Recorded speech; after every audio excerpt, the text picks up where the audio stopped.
मोदी जी, आप चुनाव के पहले बार बार कह रहे थे कि आपने 100 दिन का एजेंडा सेट कर रखा है। तो भाई 100 दिन में से 30 दिन हुए, आपने तो कुछ भी बड़ा नहीं किया। बड़े फैसले लेने वाले थे आप, अब भी बड़े फैसले लेने का टाइम है। जल्दी से बड़े फैसले लो। आपके पास टाइम इस बार मुझे नहीं लगता कि ज़्यादा है। ठीक है, आपके जो फैसले लेना है जल्दी लो। और अगर एक फैसला मेरी सलाह पे मानो तो हिंदू महिलाओं के खाते में पैसे डालना चालू कर दो। ठीक है, उससे क्या होगा कि आप अगर बीच में आपकी सरकार गिर भी जाती है तो आपको अगली बार जो चुनाव होगा गिरने के बाद, क्योंकि सरकार गिरेगी तो दूसरा ही चुनाव करवाना पड़ेगा, दूसरा जब चुनाव होगा तो आपको बेहतर सीटें मिल सकें, तब आप कुछ बड़ा कर पाओ।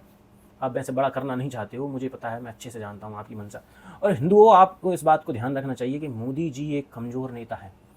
आपको अपने लिए कोई मजबूत नेता ढूंढना पड़ेगा। आपको हेमंत बिस्व शर्मा जैसा कोई नेता ढूंढना पड़ेगा जो आपके लिए साफ साफ खड़े हो पाए, आपके साथ खड़े हो पाए। ठीक है, मोदी जी एक कमज़ोर नेता कैसे हैं?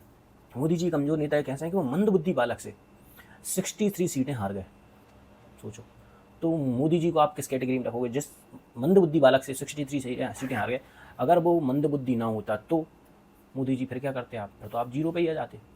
इसलिए मोदी जी के चक्कर में ना पड़ें। मोदी जी ने 2014 से अब तक एक भी योजना हिंदुओं के लिए नहीं बनाई, और मोदी जी की सारी योजनाओं का लाभ वर्ग विशेष ले रहा है, जिससे उसकी जनसंख्या वृद्धि की जो रफ्तार है वो और तेज हो रही है। ठीक है, अगर मोदी जी इतनी योजना नहीं चलाते तो शायद उस वर्ग की जो है जनसंख्या वृद्धि की रफ्तार कम हो जाती है। हमने जिन चीज़ों के लिए मोदी जी को वोट दिया, मोदी जी ने वो चीज़ें तो की नहीं की, भगवान जाने, मगर मोदी जी ने वो चीज़ें जरूर की जिनसे कि वर्ग विशेष को जो है ज़्यादा लाभ मिले। मोदी जी ने किसी घोषणा पत्र में नहीं कहा था कि हम जो है 5 किलो अनाज गरीबों को फ्री बांटेंगे, फ्री बांटा। मोदी जी ने कभी नहीं कहा था कि हम आवास बना के देंगे, वो भी वर्ग विशेष की। ऐसे वर्ग विशेष की भारत में जनसंख्या 20% है, आप आवास बनाकर उसको 40-50% दे रहे हो।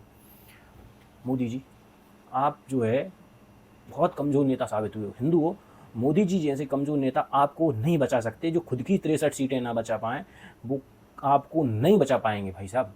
आपको कोई मजबूत नेता ढूंढना पड़ेगा, आपको कोई ऐसा नेता ढूंढना पड़ेगा जो आपके लिए साफ साफ बातें कर पाए। आप किसी भी, और इनके भरोसे ही मत रहना, कोई बाबा मावा नेता मेता ये आपका पक्ष रखेंगे, आपका पक्ष नहीं रखेंगे। आपके लिए मैंने आज तक हिंदुओं का अधिकार मांगते हुए किसी को भी नहीं देखा कि भाई हिंदुओं को विशेष अधिकार दो, कि सिर्फ हिंदुओं के लिए सरकारी कोई योजना मांगी हो। आज तक नहीं देखा मैंने। जो भी है, जहाँ सब बटे हुए हैं, सबके अपने अपने एजेंडे हैं, सबके अपने अपने एक एक विचारधारा की तरफ झुके हुए हैं। यहाँ तक कि मैं शंकराचार्य जी को देखता हूँ, वो भी किसी विशेष जो होता है विचारधारा से जुड़े हुए होते हैं, वो उसी विचारधारा को सपोर्ट करते हैं। एक शंकराचार्य जी, यहाँ तक कि अभी उनने राहुल गांधी का जो हिंदुओं के खिलाफ बयान था उसको भी उन्होंने डिफेंड कर दिया। भाई ये शंकराचार्य जी है। भाई तुम हिंदुओं के बारे में बोलो, तुम्हें हिंदुओं से मतलब होना चाहिए, आपको किसी सरकार वो राजनीतिक पार्टी से मतलब नहीं होना चाहिए। और होना चाहिए तो उस राजनीतिक पार्टी का आपको सपोर्ट करना चाहिए जो हिंदुओं को सपोर्ट करे।